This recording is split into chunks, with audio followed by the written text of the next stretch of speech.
Welcome back to Urban Weekend Warrior. In this episode, you get to both hear my voice and see me work on the 1974 Ford Courier again.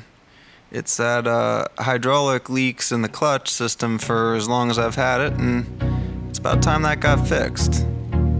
So I'll start by removing the slave cylinder. It's almost impossible to see because it's very dark and I suck at pointing cameras at things. But there's two bolts, one at the top, one at the bottom. I think they were 12 millimeter.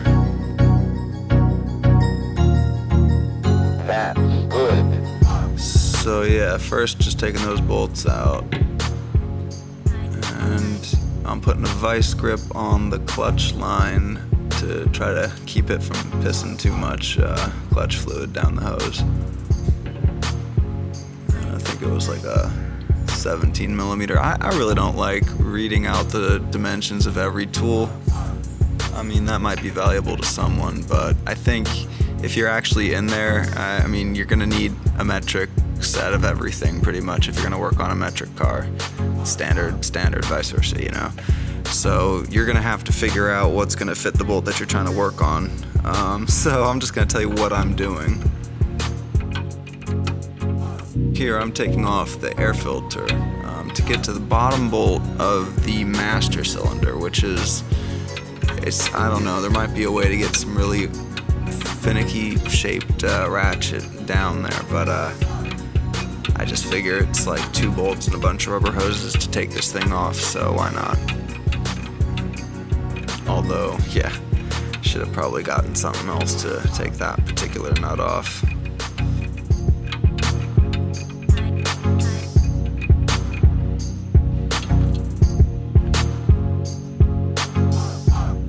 For the most part, there's a lot of access to things in this truck, but for whatever reason, there's a couple things in the clutch system that just seem to be in the middle of nowhere, about halfway down the height of the car and just hard to get to.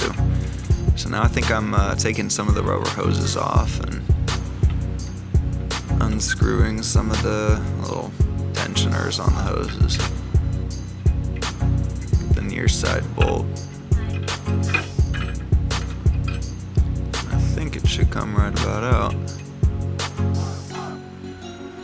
Hopefully I didn't lose any spare bolts this time. I think I got them all back in this time.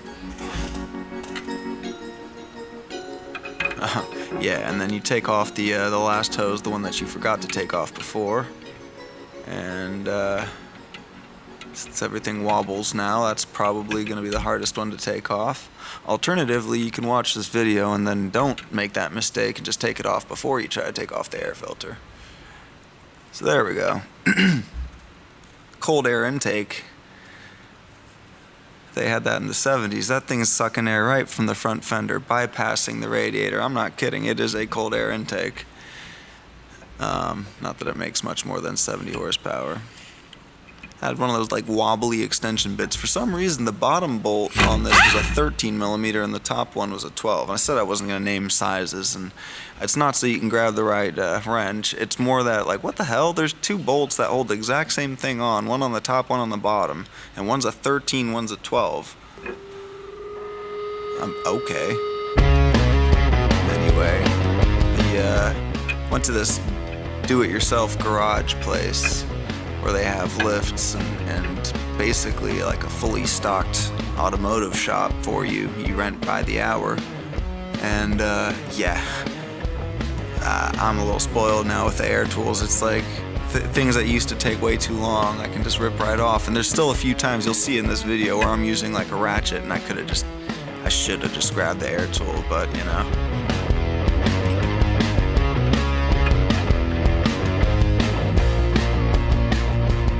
Taking off that last bolt on the top side.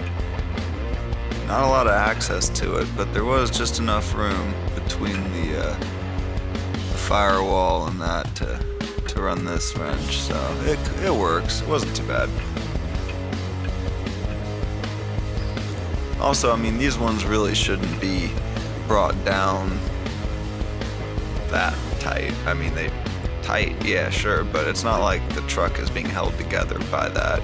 It's just holding the master cylinder onto the firewall. I mean, it needs to be strong enough so that when you step down on the clutch, it doesn't move.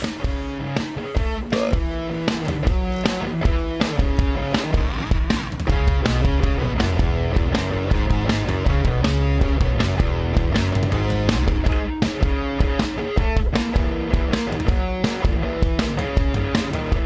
now I took the actual hard line off. There's a hard line that runs from the master cylinder down about halfway down the truck to no man's land, where it fits onto a rubber hose that does the last foot to take up the vibration of the engine and whatnot.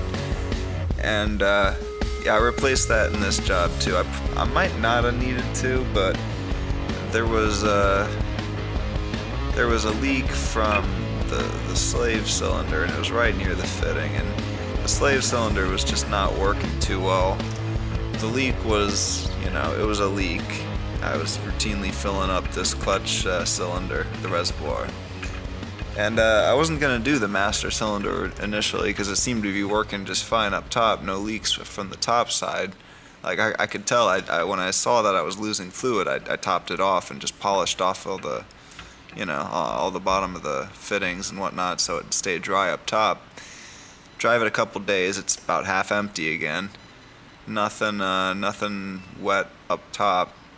Bottom is a bit, runny all down the rubber hose. And yeah, it's probably just old stuff that needed to go, but the place where they do the handoff between the hard line and the rubber hose, man, that was just impossible. Anyway, yeah, I'm rambling. The reason I took the master cylinder out is because that rubber boot that I just pulled, yeah, that was, I noticed from the inside there was hydraulic fluid, just a little bit coming through that, and figured, why not? Might as well just do it while I've got the system apart. Why save $20 there when there is a slight leak? I'm gonna have to do it eventually.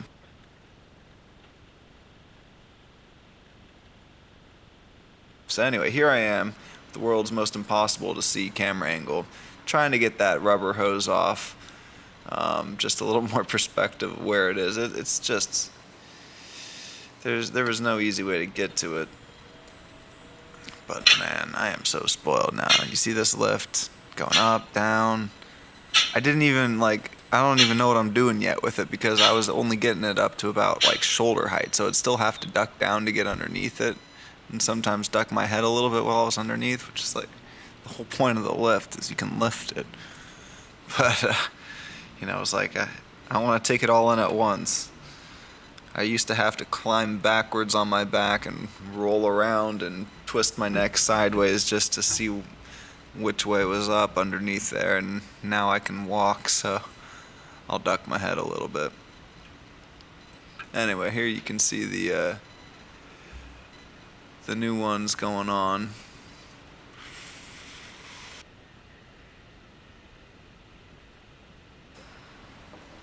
Once I got them on back there, I could just use the same method I'd used to get them off in reverse, and they only have to go down about 5 twists, so it's not like you're here too long doing these kind of jobs.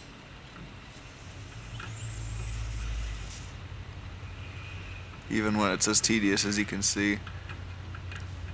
Now here would have been a good spot to maybe have used a ratcheting wrench, which they had there. I'm telling you, this shop, it had it all. You had everything you could possibly need. The only reason I was able to use the air tool for the bottom one was because they had those wobbly bits, the ones that kind of have a universal joint in them, so they can, so you can use them at a slight angle instead of having to get the drill just perfectly in line with the bolt.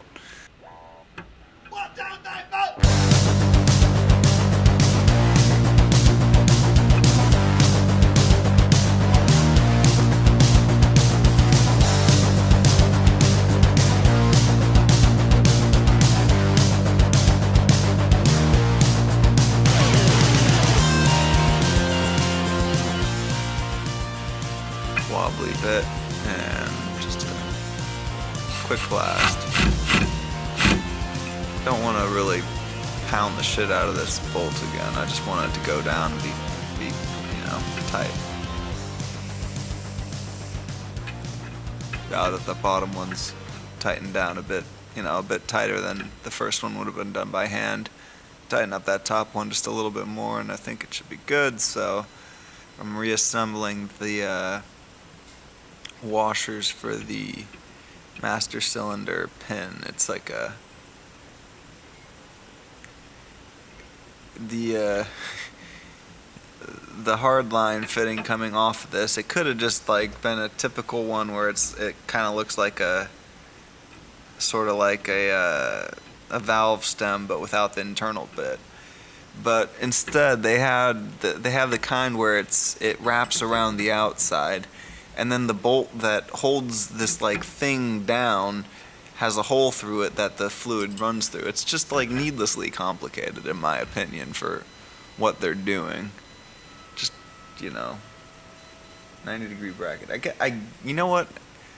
I guess the reason is it's because it's a hard line, so you don't have any room to twist. But again, they can do those no, they have those like flange style fittings where you're sticking a cylinder down a conical hole, so eventually you kind of get tight in there. And then the screwing clamp part doesn't actually have to seal. It just has to grip these two pieces together, because if you ram a cylinder down a conical hole, it'll seal. Anyway, needless griping about something that wasn't hard to do at all. Here we go, putting the slave cylinder back on. So first I attached it to that new hose, and gotta tell you guys, this isn't quite the right slave cylinder for the job. I'm gonna be probably putting another one on in a few. I probably won't do a video of it because it's the same process. But this one didn't have a clip for the return spring, which isn't catastrophic, but it makes the clutch feel just so much worse. And didn't like that, so I'm gonna cough up the extra $10. Like the difference, the same brand, the one with the return spring clip was like $20 versus like $10 or $12 or something for the one without it. And I think, to be honest, because I bought these parts a long time ago, I think I just didn't quite check all the details. Whoops. Anyway, with the return spring, it feels a lot firmer under the pedal, and I like that. It's more resistance. There's probably some people who prefer it the other way, but anyway, the slave cylinder is really pretty straightforward to reinstall. You just make sure that the pin is in the cup on the fork. There's it's like a fork that actually actuates the throwout bearing. And then the end of that sticks out through the casing, and it's just a hydraulic piston pushing on the edge of a lever. So got to make sure that the tip of it's in the cup, and then you got two bolt holes bolted down. There's nothing much to it. And the one thing I did wrong in removing it is I would crack the line before. Crack the clutch line coming into it before you unbolt it, because it'll be a lot sturdier there. Anyway, now begins the process of flushing. So first I'm just like holding down the clutch. It just, there's no pressure at all, pouring fluid into it. And I tried using this vacuum pump to suck something through and do a one-man job out of it, but I think there was a casting defect on the size I needed, because there was just no airflow through the actual bit that would fit onto the bleeder valve. So I could get a vacuum with it, but I couldn't get the vacuum through the bleeder valve. It would just leak around the edges or not pull at all. So that kind of sucked. Anyway, now I'm just doing it the normal way. So I've got a cup with a hose on it. I have a friend up top. You can see the truck bouncing around on the suspension. Make sure it feels pressure. Do you feel pressure? And just telling them the steps. Basically, you stomp on it, you hold, crack the bleeder, shit comes out. You repeat it over and over and over until it comes out clear. No bubbles, no foamy, no frothiness. And you're good. It's every single hydraulic system thing ever. Bleeding brakes, it's the exact same thing. Difference is you have four ends, terminals on the line, so you gotta bleed all four ends. Whereas a clutch, you just have one clutch. You're not feeling anything? Pull it back up then. Just, as it goes through, it's gonna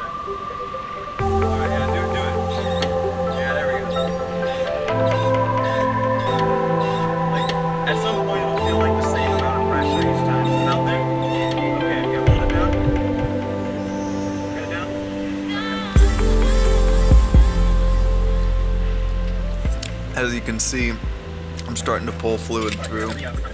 Kind of pained me in this case because I had completely cleaned the whole system basically. No, it's not true. There was the hardline I didn't change. The hardline had no problem, so why would I change it? But there was a little bit of oil in the master cylinder, so clearly got contaminated at some point from, I think the leaks, the rubber hose breaking down internally, and I think the cylinders. I think everything, just hit the 40-plus-year-old mark, and most of the rubber seals and plastic bushings and all those things are breaking down. So I think you're going to see a lot more videos with this truck in the future, because there's a lot of low-hanging fruit that's not too hard, especially now that I've got access to basically a professional shop and my own special brand of professional ignorance that I can take in. So I think I can at least start half the jobs. No, there's only a couple things that I think I want to get done by a professional. There's a few spots of rust on the floor pan, and I'd like to just nip that off, and a few places where the paint just could get touched up. The roof over the driver's side, it clearly got touched up at one point, and it wasn't done really professionally. It was done, and it's a good thing that it was done because it's not rusting through now, so, tip to anyone who's got like an old vehicle and the paintwork is starting to go. I know you might be thinking, oh, that's cool character. If you think that's character, then at least clear coat, but like go to Home Depot and get clear lacquer and just spray over it. It's not gonna make an automotive grade finish for sure, but what it will do is keep your car from completely disintegrating. So here's the last of it. I'm not sure if the video is going to pick it up very well, but hopefully we'll see a clear fluid flowing through. Yeah, okay, pull it out and then check it. Like, it should be firm on the first push once you pull it out. Okay, good. Well, yeah, it was so clear that you couldn't even see it, I guess.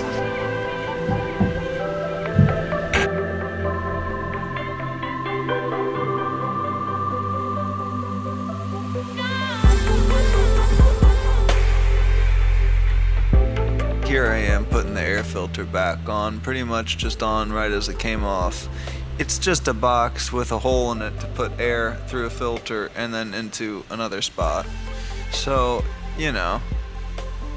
taking off stuff like this, it's easy. Just do what's in front of you. There's a screw that's holding it on, so you take the screw off and then it's not holding it on anymore. Problem solved.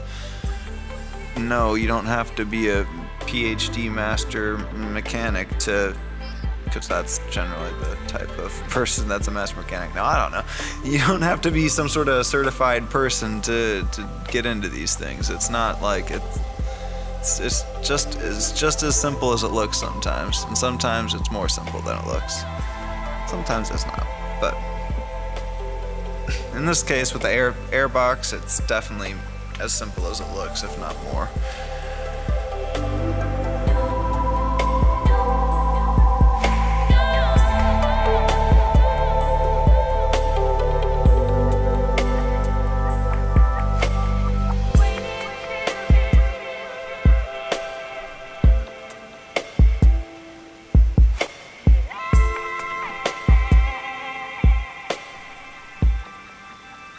Oh, that reminds me, from this angle I can, the other thing I need to restore is I need to get another jet for the windshield wiper.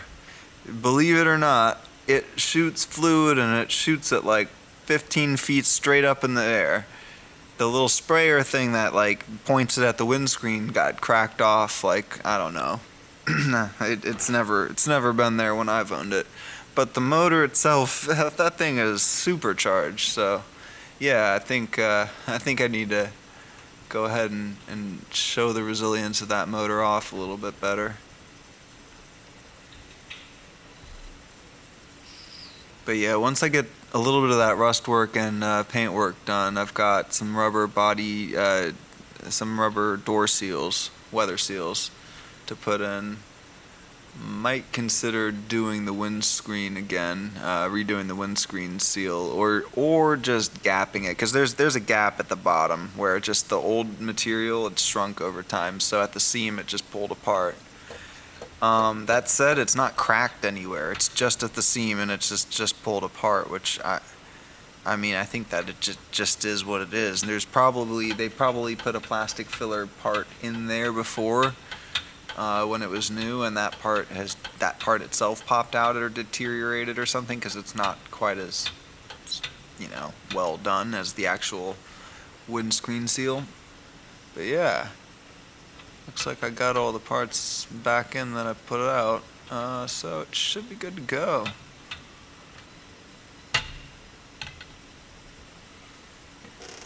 Thanks for watching, and hopefully I'll be back soon with more with this truck. I don't really have a planned schedule or even a planned style for how I think I'm going to be doing these things, but I figured I'd give the voiceover method a try, and we'll see. I think there'll be more videos with this truck and projects with it, so stay tuned.